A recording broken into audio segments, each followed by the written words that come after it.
I denne instruktionsvideo vil jeg fortælle jer, hvordan I skal tilslutte Bosch-testeren til en bil eller motor til udmåling af fejlkoder og eventuel kontrol af nogle komponenter. I kan se Bosch-testeren her foran jer, og på højre side er en masse ledninger, som kan bruges til forskellige formål, men det vil jeg ikke komme ind på nu. Det I skal forholde jer til lige nu, det er, at over på venstre side, der har I selve computeren, og som I kender det hjemmefra, så er der en stor grøn knap, som I skal trykke på for at starte PC'en op. Det starter I lige med. Derudover, på højre side af tasteren, der hænger der her en lille modul med diagnosestikket på, og den her diagnosestik, den laver forbindelse til alle styrenheder i bilen, og den her lille modul, der laver en trådløs forbindelse til tasteren. Og så skal I selvfølgelig lige finde ud af, hvor stikket skal sættes til hen.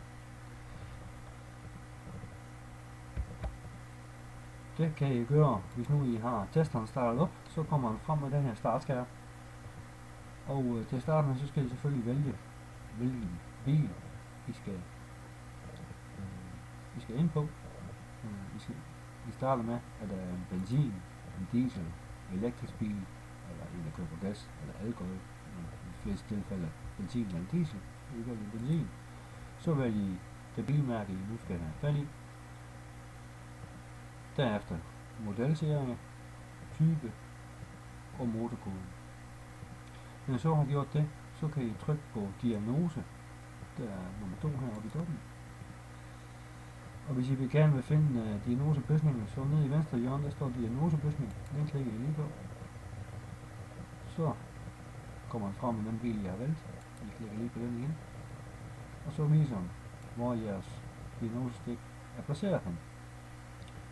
Og selvom det kan være lidt forvirrende at bare kigge på en lille rød plet, så mange gange er der også en beskrivelse af, hvad I skal gøre for at komme til stikket, hvis en agent eller en mediekontrol eller et eller andet.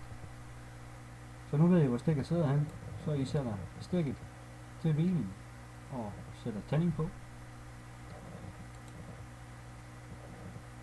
Som I kan se, så har jeg snyttet lidt, så fordi jeg kører i en demo-program her, jeg går lige tilbage. Så I har stikket sig til, I har valgt bilen, som er herunder, så markerer I den bil, den er fundet frem til. Så klikker I på diagnose. Så spørger den, om den er fra efter 2008, om der er den, som I fortsætter. Og så søger den på alle systemer. Så kan I se alle systemer på bilen, og her i højre side, om der er fejl på de forskellige systemer. Nu ser den her på motorstyring, der er 4 fejl. Så dem vil vi gerne kigge nærmere på. Så den er markeret nu, fordi den er blå. Så siger vi direkte valg. Så går den direkte ind i motorstyringen. Så har vi nogle forskellige valgmuligheder. Så går vi ind i fejldatalager og går videre igen. Og så kan I se de forskellige fejl, den kommer frem med. Og den har nogle forskellige fejl på nogle knastaksler. Så det kan godt tænkes, at der var måske en knastaksel fuld. Hvis så I går tilbage, så er den nummer 2 nede i venstre hjørne. Så kan I se, om I kan slette fejlen. Så sletter man fejl efter den. Gå videre. Kunne ikke slettes. Så der er i hvert fald en fejl, I skal kigge nærmere på. Udover det, så er der den, der hedder målte værdier. Vi kan markere den og gå videre. Så har I mulighed for at vælge de komponenter, I gerne vil kigge nærmere på. Og I kan vælge 8 ad gangen. Så hvis nu jeg vælger for eksempel batterispændingen, og jeg vil gerne have indsugningsmanifoldstryk, og luftmasse, hvor meget luft der kommer ind i motoren, kølemiddel-temperatur, motorumlejer,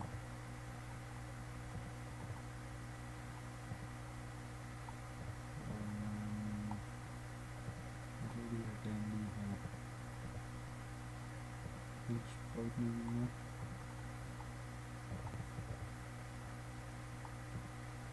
Som I kan se, så er der rigtig mange komponenter, I kan komme ind og kigge på.